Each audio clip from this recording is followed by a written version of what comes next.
What's going on? Why is there a stranger living in this house? I questioned my husband, Drew, who was standing there. Then my husband said something unbelievable. You and I divorced 2 months ago already. What? What the hell do you mean? Oh yeah, I almost forgot to tell you, but I also sold this house. Excuse me? What on earth is this person talking about? But looking at my husband's triumphant look, it seems that Drew really thinks that there is nothing wrong with what he did. Wow, you know nothing at all, do you? My name is Lisa. I am 35 years old and I work for a company. I have been married to my husband, Drew, for almost 3 years now. We met at a matchmaking party, and my husband aggressively approached me, and from there, we started to go out. We continued to date and go out at a steady pace, and ended up getting married. When I got married, my dad was very happy. This was because I had been living alone with my dad since my mom died when I was 16 years old. My dad had told me that since I had just started work, I should live on my own and enjoy my 20s. But seeing the lonely look on my dad's face when my mom passed away of her illness, I couldn't really leave him all alone. So that's why I remained at home and lived with my dad for some time after I started working. Still, as I entered my 30s and people around me began to not only get married but also have kids, I began to feel bad about ending up without showing my dad being a bride or his grandkids. Therefore, I started stepping out to meet people at parties. My father was very moved when he saw me as a bride. I wish your mom could have seen you like this. I almost cried when he said that. After the wedding ceremony, I started my newlywed life with my husband. I was enjoying my married life, thinking that my next goal was to have a child and show my father the face of his grandchild. My husband and I were in love in the beginning of our marriage, and since we both worked, we supported each other while sharing house chores. But after a year of marriage, my husband's attitude gradually changed. I'm home. Oh? You were late coming back home today? No, I came home on time as usual. And you haven't made dinner yet? It was the day my husband was in charge of cooking dinner. But my husband suddenly says something surprising. I'm not going to make any meals anymore. Excuse me? I mean, isn't it strange for a man to do house chores anyway? That's not true. In this day and age, there is even a term called house husbands, and it doesn't matter what gender you are to do any of the house chores. People are getting too carried away by the media. Usually, women are better at cooking, so it's best for them to cook, right? No way. I do love your cooking, you know. Oh, God. You're such a pain in the ass. Well then, all the days that I'm in charge of cooking, I'll either get us a delivery or get frozen meals. What? That's a bit... It costs a lot of money, and health-wise it's not that good. Then you cook. My husband said that and started forcing me to do all the house chores, even on the days he was in charge. He was kind to me when we first got married, but why has he turned out this way? Maybe this was actually who my husband was. I'm not really sure, but I wasn't thinking about getting a divorce yet. I had been able to make my dad happy by getting married to Drew, but I did not want to make him worry again by getting a simple divorce when I had not yet achieved my goal of showing him his grandkids' faces. Besides, I still loved my husband, and if possible, I wanted to get back to a relationship where we could properly care for each other again. So, I did all the house chores by myself, even though it was very difficult for me to balance everything out. My husband and I are both full-time employees, and we are in about the same position in terms of earning income and having the same responsibilities. The time we leave the house and the time we return home is not much different. So, of course, we split our living expenses 50-50. Yet, my husband seems to think that he is superior. He seems to assume that the man is absolutely superior back at home. After 2 years of marriage, my husband has become a complete chauvinistic husband. I'm home. You're late. Hurry up and make dinner. I've been working late, you know. Can't you at least help me cook a little? Huh? I'm home being exhausted. Besides, housework is your job as a wife, right? Shut up and get on with it. Being dismayed and disappointed at my husband on how old-fashioned his ideas were, I thought that if I argued further, it would only make me tired. So I had no choice but to cook. From this time on, I gradually lost hope in my marriage with my husband. I doubt that my husband will ever return to the kind person he was when we were first married. I'll never achieve my goal of showing my dad his grandkids. I decided it was time to prepare for divorce, and I decided to talk to Dad about it. I see. I'm really sorry. Dad, you were so happy that I got married. What are you talking about? I'm not saying that you had to get married or that I had to see my grandchildren. As long as you're happy, Lisa, I'm happy. So, if you can't spend your days smiling in your married life, don't force yourself to stay married. Dad, thank you. Since Dad said that to me, I decided to prepare for divorce. But then, I received a call from the hospital that Dad had collapsed. I had just come home from work and was preparing dinner. What? My dad? I told them I would be right there and started getting ready to go to the hospital. Then my husband stopped me and said, Hey, where are you going? Dad collapsed suddenly, and he got taken to the hospital, so I'm going to the hospital. I wanted to go to the hospital as soon as possible, but my husband says something unbelievable. What? What about my dinner? Huh? I'm starving. You better not go to the hospital and just hurry up and finish cooking my dinner.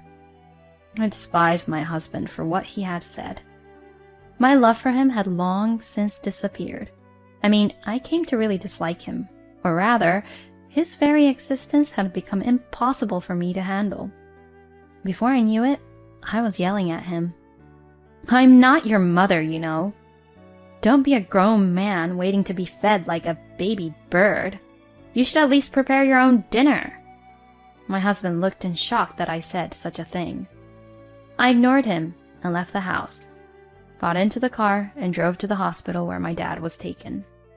When I arrived at the hospital room, Dad was asleep on the bed. The doctor asked if I was his daughter, and when I said yes, he took me to another room and explained about Dad's condition. He told me that Dad had suffered a stroke while shopping at the supermarket, and that he had been visiting the hospital for several years because he had not been feeling well. I was surprised because I did not know that Dad had been visiting the hospital.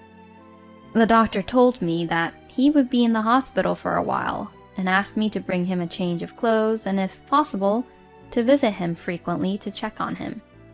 I immediately agreed and decided to go there every day. But this hospital is quite far from my house. So, I decided to stay at my dad's house for a while because it was closer. But the problem was my husband. I could have divorced him at this point, but there are a lot of procedures and things that need to be done if that were to happen, so the timing is not right now. I went back to my house to take necessary things to live at my dad's place for a couple of months, taking advantage of the time when my husband was not at home. I explained the situation to my husband over text message and told him that I would live at Dad's place for a while and support my dad. And then, as expected, my husband said, Who'll cook meals during that time? What about house chores? He never said a word about his concern for my dad's condition. I don't even want to talk to him anymore. Thinking this, I replied, I told you the other day, you are not a child, so do it yourself, and muted my husband's text message. Then I went to visit my father every day. I'm sorry. I said I was divorcing Drew, so you got surprised and this happened. What are you talking about? Don't beat yourself up like that. The truth is, I wasn't feeling very well for a few years now. Yeah, the doctor told me. I see. I didn't want to worry you, which is why I didn't tell you. I'm sorry about that. No, but from now on, you have to be honest with me, okay? You're the only family I have. Okay. Then Dad's facial expression became softer. He must have been under a lot of pressure to be a strong parent because he lost his wife first. That's why I tried to never show any weakness. But now I am 35 years old, and I am an adult, working in the society. I want Dad to rely on me at least a little. My dad accepted my feelings and began to ask me for various favors, such as, I want to eat that snack tomorrow, and so on. I was happy to be able to do something for him. And Dad was getting better, and the doctor told me that he was going to be able to leave the hospital. So I decided to move back to my dad's house completely and divorce my husband. I went to our home for the first time in about 2 months to discuss about divorce. Then I found a young woman living there who was not a relative of mine. I was so surprised that I froze, and she was also very surprised. Wait a minute, who are you? Well, who are you? The woman in front of me said, I live here. And to that I replied, this is my house. At that moment, my husband came out of the bathroom. Huh? Why are you here? My husband looked at me and said that. What's going on? Why is there a stranger living in this house? I questioned my husband, Drew, who was standing there. Then my husband said something unbelievable. You and I divorced 2 months ago already. She's Rita, and she's my new wife. What? What the hell do you mean? I didn't file for divorce. Oh, don't worry. I already did it for both of us. But wait, what are you talking about? There's no way you can do that on your own. Shut up. It was submitted with no issues, so there's no problem. Oh yeah, I almost forgot to tell you, but I also sold this house. Excuse me? The money from selling the house will be used to cover for compensation. A compensation for the trouble you caused me for being a bad, terrible wife. What on earth is this person talking about? I didn't really know if he was being serious or not. But looking at my husband's triumphant look, it seems that Drew really thinks that there is nothing wrong with what he did. Wow, you know nothing at all, do you? About what? This house is jointly owned by both of us, you know? Yeah, I know that. That's why half of it is mine, right? You've been gone out of the house for 2 months, so that's as good as giving me the house, right? All the money from selling the house is mine, and you're a stranger now, so get the hell out. I don't have to tolerate this guy anymore. Fine. I knew no amount of explanation would help here, so I packed up my belongings, ignoring Drew and Rita looking at me with a victorious look on their faces. She's finally leaving, huh? Finally, the big baggage got out of my way. Let's use the money from selling this house to buy a car or go on an overseas trip. That sounds great. I want to go to Italy. Both Drew and Rita would say such things like that as I left. But just you wait and see. I didn't just go home to visit Dad at the hospital. I will do everything in my power to revenge them. 2 weeks later, I received a call from Drew. Oh, hey! What the hell is going on? Why do I have to pay $250,000 in alimony? This is impossible. My husband was intensely upset. I calmly explained to him, because what you did was fraud and adultery. You deserve to be charged that amount. It's a settlement so that you won't be erased from society. What? What are you talking about? I never committed adultery. I remarried after you divorced me. There's no point in playing dumb like that. I had the investigating agency investigate about your affair while I was away from home. I know that you had an affair with that woman while we were married. And the divorce papers you filed on your own in the first place are invalid. What? No way. Drew apparently really thought that the divorce papers were valid.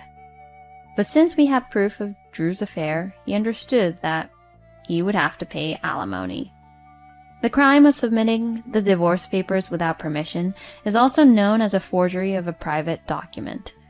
In other words, it is a complete crime. If I file a proper notification to the police, you will be a criminal. Excuse me? Then you'll be fired from your job and won't even be able to find another job since it'll be in your records. Oh no. Well, if you prefer that, I'll cancel the settlement and file the report. Well, wait a minute. Okay.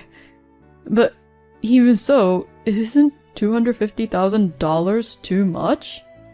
That includes all the harassment I received from you, as well as the fees for your affair.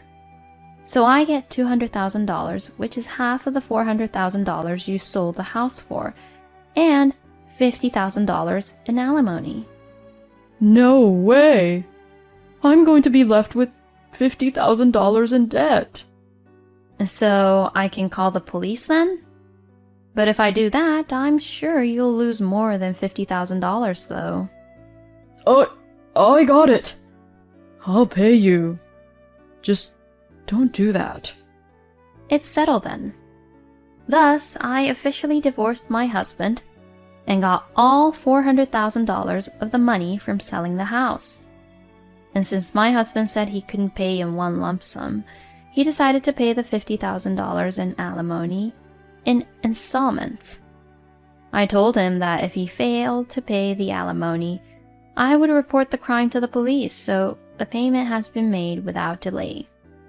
Of course, I also requested alimony of $30,000 from Rita. Rita said that she too was charged such alimony, plus she didn't get the money from selling the house, and when she found out that my ex-husband was in debt, she immediately dumped him. So, Drew was left completely alone, living even poorer and paying alimony every day. But it was all his own fault, so I don't feel sorry for him. On the other hand, I had a lot of money, and my dad was out of the hospital and living well at home, so although my marriage was difficult, I thought it was a good thing in the end. I am also approaching my late 30s, and it is getting harder and harder to find new people. So, I am thankful that I have some savings. So for now, I'm going to live while working hard and cherishing the time I have with my dad. Thank you for watching until the end. Please subscribe to our channel. See you in our next video!